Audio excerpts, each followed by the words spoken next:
कोल्हापूरमध्ये नेहमीच नवीन काही ना काही घटना घडत असतात आणि काही घटना बातमीच्या स्वरूपात दिल्या जातात, तर काही घटना थेट हृदयाला स्पर्श करून जातात. थोरला दवाखाना अर्थातच CPRमध्ये नुकतीच एक घडलेली घटना सध्या सर्वत्र चर्चेचा विषय बनल्या. 7 महिन्याच्या गर्भवती महिलेला अचानक प्रसूती सुरू झाली.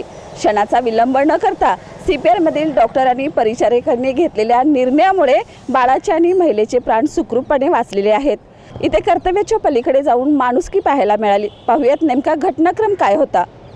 नमस्कार, मी स्वाती भिवसे, प्रभारी सहाय्यक अधिसेविका ॲज अ मेट्रन म्हणून CPR येथे कार्यरत आहे. काल दिनांक 19 जून रोजी एक महिला जी दुसऱ्यांदा गरोदर होती आणि ती 7व्या महिन्याची गरोदर असताना अचानक तिला पोटात कळ येऊन यायला लागल्या कळा, आणि तोपर्यंत माझाच एक परिचर्या संवर्गातील स्टाफ जो ड्युटी करून जात होता आणि त्याच वेळेला त्यांना ते समजलं की असं तिला कळ सुरू झालेली आहे आणि ती नेमकी त्यावेळेला डिलिव्हरी पण होण्याच्या स्थितीत होती.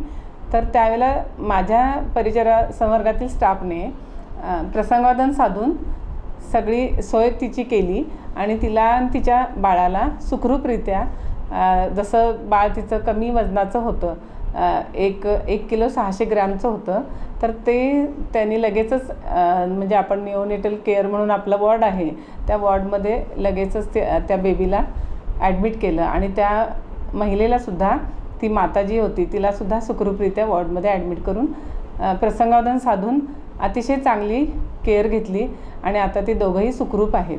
तर इथून पुढे कधी पण म्हणजे समाजामध्ये जर काही असं होण्यापूर्वीच हॉस्पिटलमध्ये दाखल होणं अतिशय आवश्यक आहे.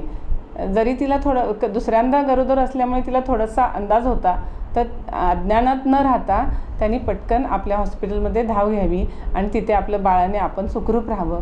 त्याच्याबद्दल सर्वांनी जागरूक राहावं हीच विनंती. थँक्यू. ज्यावेळी ही घटना तुझ्या समोर आली तेव्हा तुझी पहिली प्रतिक्रिया किंवा तू लगेच कोणती ॲक्शन घेतली? नमस्कार, माझं नाव माधुरी अमेय हळबे. मी गेले 12 वर्ष CPRमध्ये स्टाफ नर्स म्हणून कार्यरत आहे. त्याशी म्हणजे गुरुवारी जेव्हा हे प्रसंग घडला त्याच्या आधी थोडा वेळ मी ड्युटी संपल्यानंतर आमच्या युनियनच्या ऑफिसमध्ये जात होते. तर तिथे एक कर्मचारी म्हणजे मजूर कामगार आहे, ते धावत आले, मॅडम बाळाचं डोकं बाहेर आलेलं आहे, तुम्ही काहीतरी पटकन करा म्हणून. मग मी तशीच धावत जाऊन डॉक्टरांना म्हणजे लेबर रूमच्या डॉक्टरांना बोलवलं, कारण माझ्या हातात ग्लोव्ज नव्हतं, काहीच नव्हतं.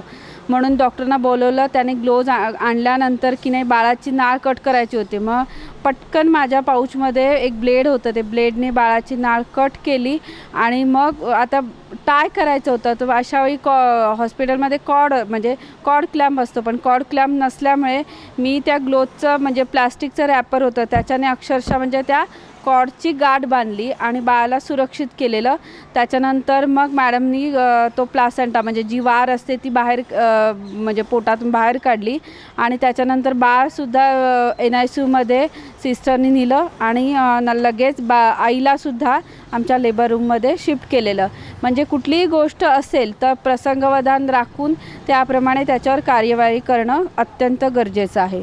आणि समाजामध्ये असासुद्धा स्त्रीवर्ग आहे की ते आपल्या प्राथमिक गरजापुढे आपल्या आरोग्याची हेळसांड होताना दिसते. तर ते तसं न करता प्राथमिक गरजा भागवायच्याच आहे, पण प्रत्येक वेळी आपल्या आरोग्याचीसुद्धा काळजी घेणं हे खूप महत्त्वाचं आहे. धन्यवाद. तर ही अशी घटना क्वचितच घडते, तरीसुद्धा तुम्ही खूप चांगल्या पद्धतीने हँडल केली. तर मला असं सांगायचं की आता जे आरोग्य कर्मचारी किंवा समाज आहे या लोकांना तू काय संदेश देशील? नमस्कार. ह्याच्यातून एकच संदेश देता येईल की आपण म्हणजे ड्युटी करत असतो तेव्हा माणुसकी असतेच, पण ड्युटी संपल्यावरसुद्धा प्रत्येकाकडे माणुसकी म्हणून बघितलं पाहिजे. आरोग्य हा आपल्या म्हणजे आरोग्य हा समाजाचा कणा आहे, तर त्याच्याकडेच लोक आरोग्याचा कणा म्हणून बघत असतात. तर त्यांनी आपली ड्युटी व्यवस्थित झाल्यानंतरसुद्धा समाजामध्ये एक माणुसकी म्हणून कर्तव्य केलं पाहिजे. धन्यवाद. माणुसकी आणि कर्तव्य याचा सुंदर संगम म्हणजे ही घटना आणि तत्परतेने घेतलेल्या निर्णयामुळे 2 जीवाचे प्राण या ठिकाणी वाचलेले आहेत आणि यामुळे आरोग्य संघटनेवर किंवा आरोग्य कर्मचारीवरचा विश्वास अधिक दृढ होत चालला आहे. कॅमेरामन केतनसह मी सुरेखा, तारा न्यूज, कोल्हापूर.